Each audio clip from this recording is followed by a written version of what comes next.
కరెక్ట్గా 5 నిమిషాలు ఇచ్చారు. కానీ రామ్మోహన్ నాయుడు తర్వాత మాడతాం కొంచెం ఇబ్బందే. మనోడు మొదలు పెడితే ఆపడు. మిమ్మల్ని అందరూ చూసిన తర్వాత జ్యూరిక్లో ఉన్నానా జోపాలంలో ఉన్నానా డౌట్ నాకు వచ్చింది. ఎందుకంటే ఈరోజు మండే ఆఫ్టర్నూన్ ఇంతమంది వస్తారని మేము ఊహించలేదు. కానీ సెలవు పెట్టారు, డుమ్మా కొట్టారు. కానీ ఈరోజు గౌరవ ముఖ్యమంత్రి చంద్రబాబు నాయుడు గారు ఏం చెప్తారో అని వినేదానికి పెద్ద ఎత్తున ఇక్కడ తరలి వచ్చిన యూరోప్ ఎన్ఆర్ఐ టీడీపీ సభ్యులందరికీ పేరున నా హృదయపూర్వక నమస్కారాలు.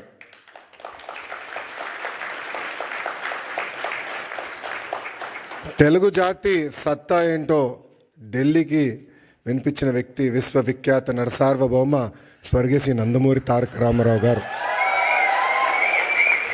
తెలుగు జాతి సత్తా ప్రపంచానికి వినిపించిన వ్యక్తి మన ప్రీతమ నాయకుడు చంద్రబాబు నాయుడు గారు. చంద్రబాబు నాయుడు గారు ముఖ్యమంత్రి అయినప్పుడు కరెక్ట్గా నేను 8th క్లాస్లో ఉండే.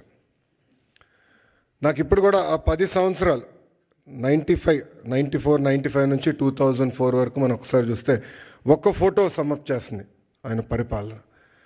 న్యూయార్క్లో వర్షం పడుతున్న సమయంలో ఆయన చేతిలో ఒక ఫైల్ పెట్టుకుని, చంకులో ఫైల్ పెట్టుకుని బ్యాగ్ మోసుకుంటూ నడుస్తూ ఉంటారు ముఖ్యమంత్రిగా. ఆనాడు ఆయన విజన్ 2020 అంటే చాలామంది ఎగతాళి చేశారు. కానీ ఈరోజు తిరిగి వెళ్ళి హైదరాబాద్లో చూస్తే ఆయన చెప్పిన ప్రతి మాట ఈరోజు నిజమైంది.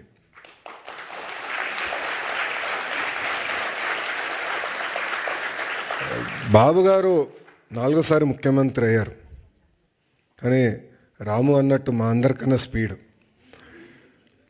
సో రాము అడిగాడు, అన్నా నువ్వు ఢిల్లీ ఫ్లైట్లో వస్తున్నావు అంటే, డోస్ నీకు జాలేరా, నేను వద్దా ఫ్లైట్లో, నేను బాంబే నుంచి వస్తానని చెప్పా.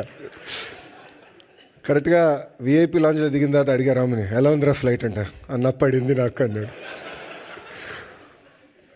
అంటే చంద్రబాబు నాయుడు గారు ఒక సోర్స్ ఆఫ్ ఎనర్జీ. ఆయనకి చాలా అద్భుతమైన ఐడియాస్ ఉంటాయి. ఆ ఎనర్జీలో మనం ఎంత నింపుకుంటాం అనేది చాలా చాలా ఇంపార్టెంట్. కానీ ఒక్కసారి చంద్రబాబు నాయుడు గారి జీవిత చరిత్ర చూస్తే అనేక ఇబ్బందులు ఎదుర్కొని పైకి ఎదిగిన వ్యక్తి. కేవలం రాజకీయాల్లో కాదు, ఈజ్ అ సీరియల్ ఆంటర్‌ప్రెన్యూర్. ఇక్కడ చాలామందికి తెలియదు ఆ విషయం. ఇక్కడ మీలో చాలామంది ఆంటర్‌ప్రెన్యూర్స్ అవ్వాలనుకుంటున్నారు. ఆయన సుమారుగా 4 కంపెనీలు స్టార్ట్ చేశారు, 3 ఫెయిల్ అయినాయి. 4వది హెరిటేజ్ ఫుడ్స్. 3 ఫెయిల్ అయినాయని ఆయన ఏనాడు బాధపడలేదు, ఇబ్బంది పడలేదు, ఇంట్లో పడుకోలేదు. 80% సక్సెస్ అవ్వాలని ఆయన వెళ్ళారు. రాజకీయాల్లో మనం చూసాం, ముఖ్యమంత్రిగా దేశం మొత్తం ఆయన వైపు చూసే విధంగా నాయకుడిగా ఆయన ఎదిగిన, రాజకీయాల్లో హైస్ ఉంటాయి, లోస్ ఉంటాయి. ఆయన ఎప్పుడూ ఆయన హైని లో ఎటు తీసుకున్నారు అట్టనే తీసుకున్నారు. వాస్తవంగా మాకు లోయెస్ట్ పాయింట్ బాబు గారిని అరెస్ట్ చేసినప్పుడు, బహుశా ఇక్కడున్న అందరికి కూడా అది మన జీవితంలో లోయెస్ట్ పాయింట్. నేనున్నాను అక్కడ, నేను చూసా ఆయన ఎక్కడ అధైర్యపడలా. చూశారు, జడ్జి వైపు కూడా నవ్వుతా చూసి నడుచుకుంటూ వెళ్ళారు. ఎక్కడ అధైర్యపడలా. 52 రోజులు ఆయన బంధిస్తే మేము వెళ్ళేవాళ్ళం ములాఖాత్కి. మళ్ళీ అక్కడ కూడా మాకు అక్షంతలు పడేది. మొత్తం ఆయన చదివేసేవారు డాక్యుమెంట్లు, నోటింగ్స్తో సహా మాకు చెప్పారు, ఇక్కడ మీరు వీక్గా ఉన్నారు, ఇక్కడ చూసుకోండి, ఇక్కడ జాగ్రత్తగా ఉండండి. ఎప్పుడు అధైర్యపడలా. ఆయన బయటకు వచ్చిన తర్వాత కూడా ఒక సింహంలాగా వచ్చారు. ఆ విజువల్స్ మనందరం చూసాం.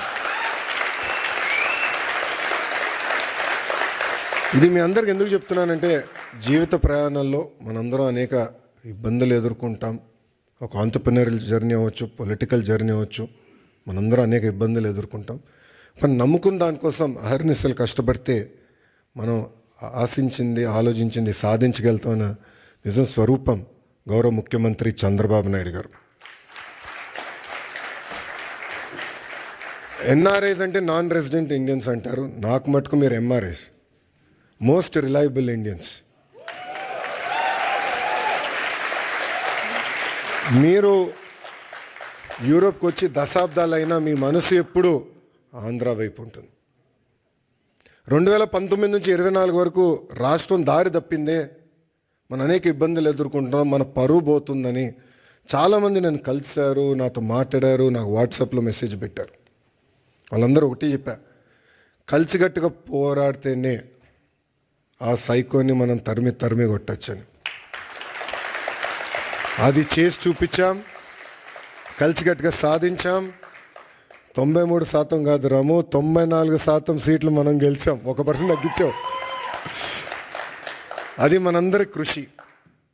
ఆ 5 సంవత్సరాల్లో ఇక్కడున్న మీ అందరి సహకారంతో అనేక సంక్షేమ అభివృద్ధి కార్యక్రమాలు కూడా మనం చేశాం. అమరావతి ఉద్యమం కానివ్వండి, దాని తర్వాత ఇప్పుడు చూపించినట్లు యుక్రెయిన్లో తెలుగులు ఇరుక్కుంటే వాళ్ళని తిరిగి భారతదేశానికి తీసుకొచ్చి బాధ్యత తీసుకున్నాం.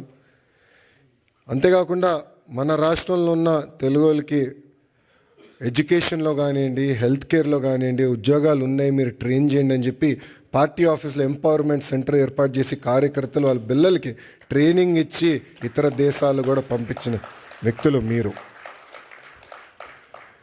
అందుకే నేను హెచ్ఆర్డి అదేవిధంగా స్కిల్ డెవలప్మెంట్ మంత్రి అయిన తర్వాత ఒక ఆర్గనైజేషన్ ఉంది, అది ఉందని కూడా నాకు తెలియదు వాస్తవంగా. ఆ ఆర్గనైజేషన్ పేరు ohm cap, overseas man power corporation of Andhra Pradesh. అదొకప్పుడు బాబు గారే బ్లూ కాలర్ వర్కర్స్ అంటే కన్స్ట్రక్షన్ వర్కర్స్ మిడిల్ ఈస్ట్కి వెళ్ళేదానికి ఒక ఆర్గనైజేషన్ ఉండాలని చెప్తే మేమందరం కూర్చొని చర్చించి బాబు గారితో కూడా చర్చించిన, లేదో అది బ్రాడర్గా చేయండి, ఎక్స్పాండ్ చేయండి.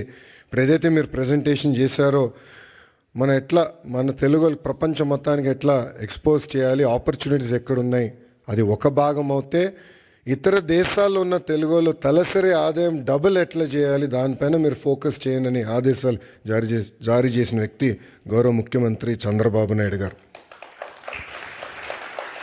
అంటే ఆయన ఎప్పుడు కూడా మన గురించి ఆలోచిస్తారు, మన భవిష్యత్తు గురించి ఆలోచిస్తారు.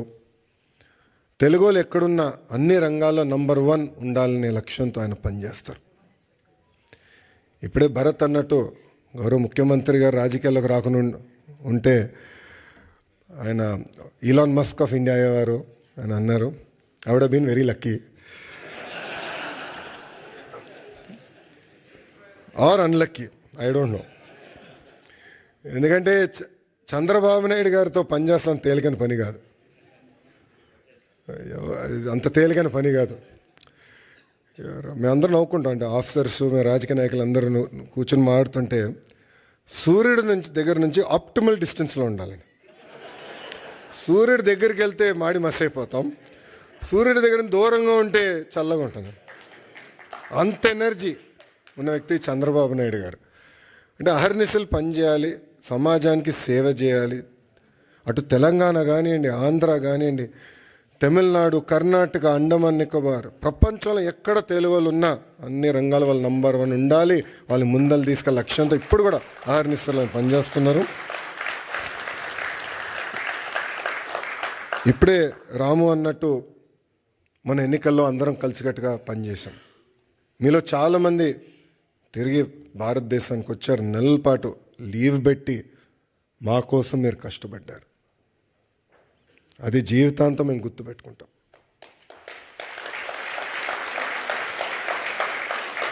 ఎందుకంటే మీరు అందరు ఇక్కడ ప్రొఫెషనల్స్గా ఉన్నవారు, ఇలా ఆంటర్ప్రినర్స్ చాలా తక్కువ మంది ఉంటారు. సో ఒక 2 నెలలు 3 నెలలు ఆఫ్ తీసుకుని వస్తాం అనేది తేలికైన పని కాదు, కానీ మీరు వచ్చారు.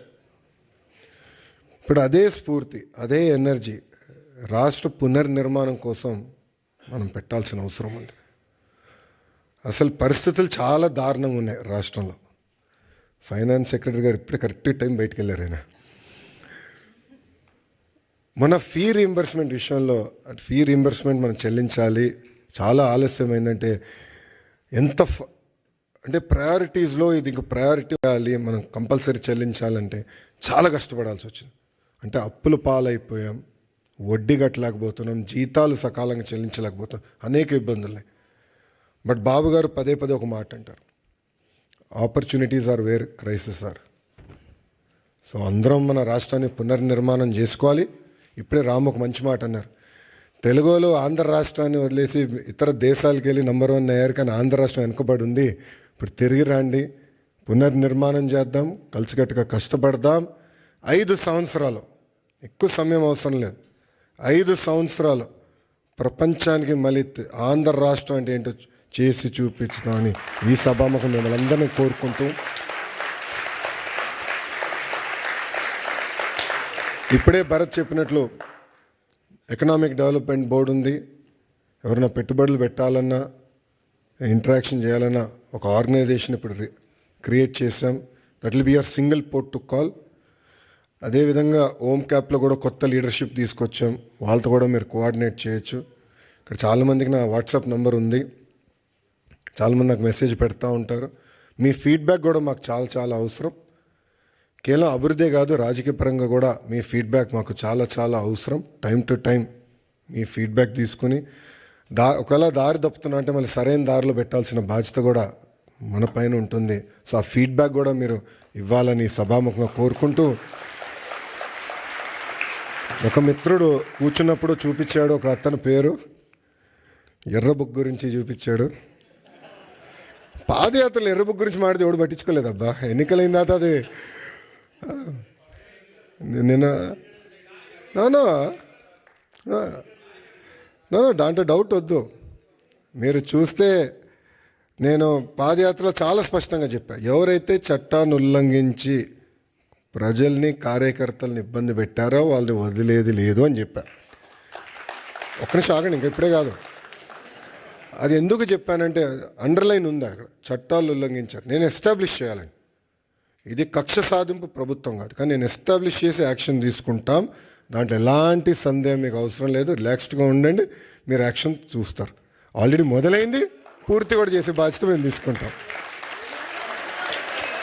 చివరిగా ఇంకా నేను ఇప్పటికీ చాలా మాట్లాడా, గౌరవ ముఖ్యమంత్రి గారు మైక్ ఇవ్వాలి. చివరిగా మిమ్మల్ని అందరిని కోరేది, గౌరవ ముఖ్యమంత్రి గారు స్పీచ్ అయిన తర్వాత నా కోరిక మేరకు గౌరవ ముఖ్యమంత్రి గారు అందరితో ఫోటోలు దిగుతున్నారు. ఒక్క నిమిషం దయచేసి క్రమశిక్షణతో మళ్ళీ అందరూ చైన్ పైన పడితే మీకు తెలుసు, చాలా జాగ్రత్తగా ఉండాలి. అందరూ డ్యాష్ పైకి రండి, 1 by 1 నీట్గా ఫోటోలు దిగి మళ్ళీ భోజనం కలవచ్చు. ఇప్పటికీ బాగా ఆలస్యమైంది. ఈ మీటింగ్ అయిన తర్వాత మళ్ళీ గౌరవ ముఖ్యమంత్రి గారు డావోస్కి వెళ్ళాలి, ఇండియా పెవిలియన్ ఓపెనింగ్కి వెళ్ళాలి. సో మీ అందరి సహకారం ఉండాలని మిమ్మల్ని అందరినీ